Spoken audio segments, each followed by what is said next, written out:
Okay, Sir Robert, may matalim ka na ng bakal. Siyempre, kailangan mong mapanatili yung talas ng bakal sa araw ng laban mo. Oo. Siyempre, tinatagis pa namin yan. Lahat kami nagtatagis yan. Siyempre, ginagamit ko yung ating prime sharpener. Yan. Yung solid dyan natin na bago. Maganda yan. Kasi, siya medyo pino na eh. Hindi mo na kailangan ayusin. So, bago ako pumunta ng laban, naghahasa na ako ng tari sa bahay. Sa bahay. Oo. Tapos pagdating sa laban, so siyempre madami nang nakahasa dyan.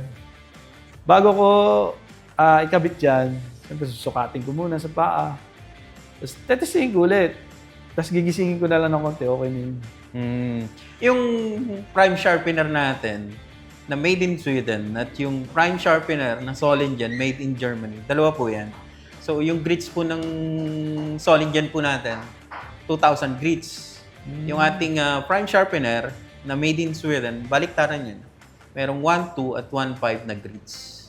So yun yung maganda. Yan po ay ginawa ng Prime Feathers para po sa inyong mga mananari. Kumbaga, mamimili na lang kayo dyan kung alin yung magugustuhan nyo.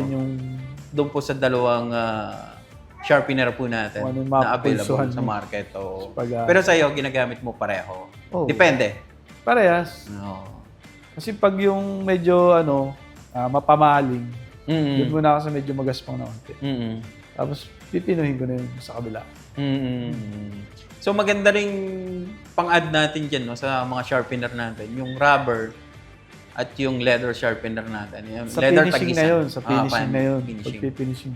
Kumbaga, yung rubber at leather, pantanggal muna ng ribaba. Pangunat lang. Pangunat lang. Pambuhay lang ng talim. So, ayan, yung mga pwede nyong mabili na hasaan at makakatulong po sa inyo.